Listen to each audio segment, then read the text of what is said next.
Listen, I always had these conversations with my parents I found I really tapped into the holy realm, I would say 2018, in a very dark space in my life. Dark being not suicidal, but just questioning my career. I was injured, and my daily routine looked like this. I wake up, I will go do as much as I can, I will get treatment, I will come home, and I'll read the Bible. I reached out to my father, I said, Pop, hey, I find myself as a grown man not really knowing nothing about the Bible. I've been growing up in church. You start a song and I could finish it. You know what I'm saying? I just always dun dun dun dun dun dun dun dun dun dun dun, like shouting and things like that. But as you go to church at 6, 7, 8, 12, 13, it's almost the praise and worship that gets you through. Exactly. By the time the pastor starts speaking, you sleep. You nodding off and saying, may the Lord watch. Oh, between me and thee, why we at, you know what I'm saying? And that's when you didn't even get, the message or could even attain it mentally. You know what I'm saying? With that, so in that time of my life, I asked my father, I said, Pop, man, give me something that I can at least say I know this. He said, son, I want you to start reading the book of Samuel. And you read about Samuel, and that's going to take you to David. And that's going to take you to Solomon. All these great men of the Bible that have favor from God, but you got to know their story, their backstory.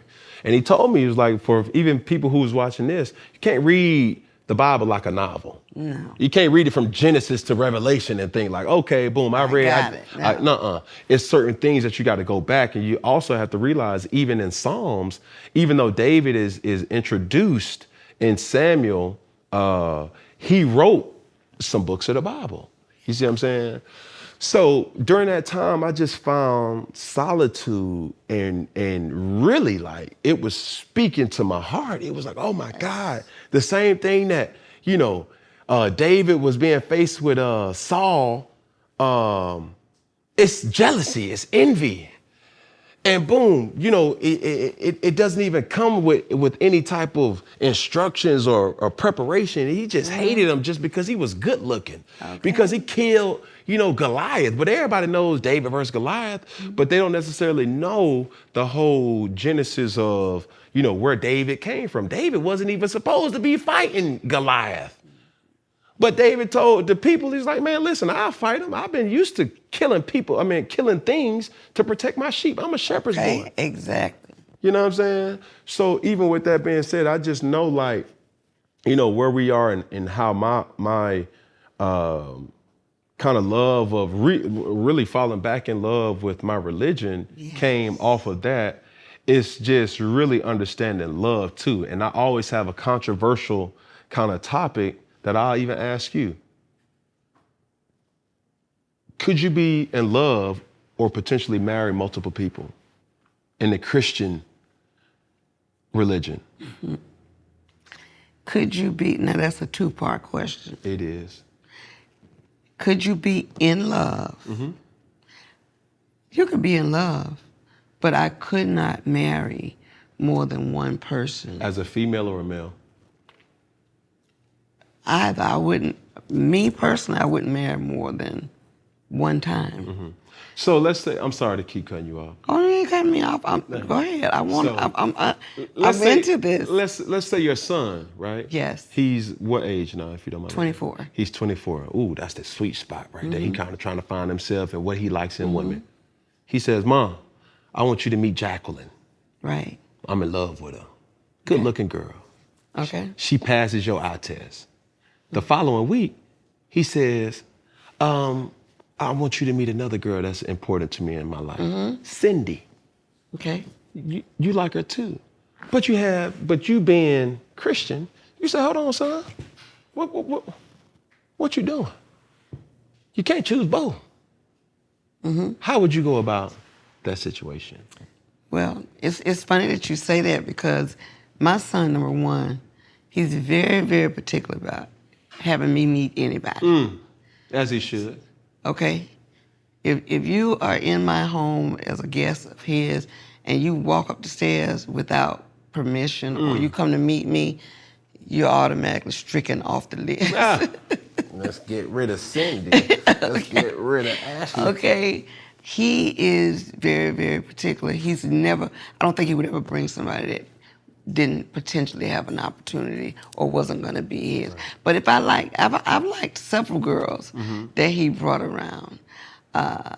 However, I would not condone or allow him to entertain them both in my space. Right. If you bring one to me and this is somebody you're seeing, you know, don't put me in it to try to entertain all these different girls. So let me clear this up because I don't want nobody thinking like Cam is a polygamous person. Cam is promoting. That, I'm just giving you, I'm playing devil's advocate, gotcha. Okay, so to speak. Because the Bible that I read, even though there's a lot of people that think, you know, the Bible says, Cam, when a man finds a wife. But just to play devil's advocate, I say, well, she can be a wife. She can be a wife too. She can be a wife.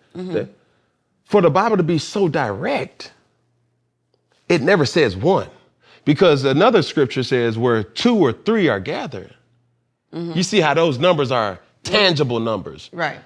It just said a. It spoke to a deacon only having one wife. But that was just a deacon. Now, when you talk about Solomon, which we all know for, you know, people that need to know, he was the most wisest person in the Bible. And he had multiple wives and concubines, as we will call them in these day and age, thoughts, girlfriends, of course. You know, whatever. Let's just keep it a buck, you know what I'm saying? Now, we ain't gonna hide away from it. And when I bring that up to theologians, they say, oh, that was the Old Testament. We living in the New. Well, I say, well, the Bible ain't never changed. Right. So how do we get to that premise? Because I'm speaking for so many different people, because I'm not just only speaking off of, you know, it's coming through my lips, but I'm speaking for others. And with this day and age that we live in, and when I ask individuals, I'm like, well, this, that, and the third about your partner. Oh, man, he can't cheat. She can't cheat, this, that, and the third. I'm like, okay, well, it's not about that, but why? It's not to say that I agree with it, but what's your reason? Your why may be different than my why. And going there, I'm going to say with them always referring to the Old Testament and the New Testament, and the times changed, just like where we are, the millennial. We're in a millennial space. The way they did things in the olden day was a lot different than what they're doing now. Right. Times change, people rearrange. Right. Okay? Money get funny and people go strange.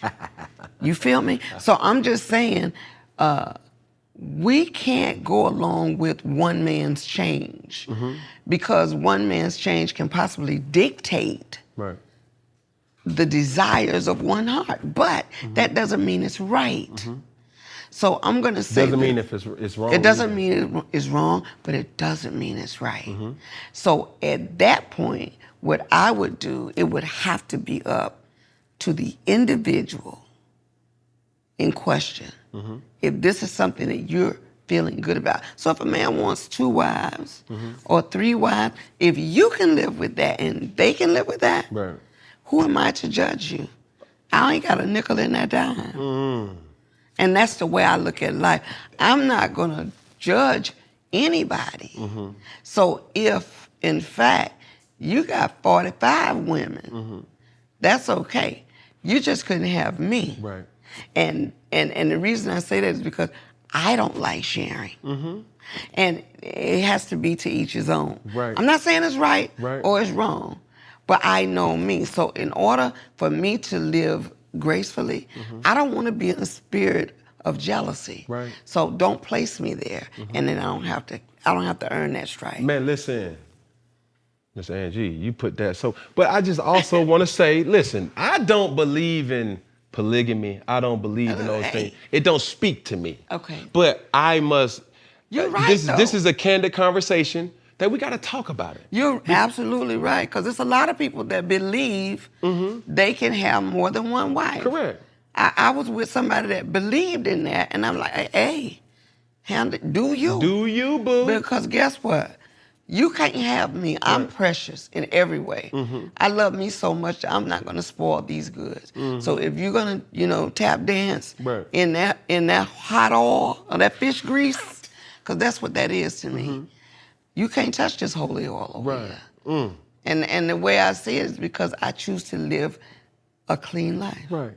So just to hop, not off this ship, but just a different room in the ship. Okay.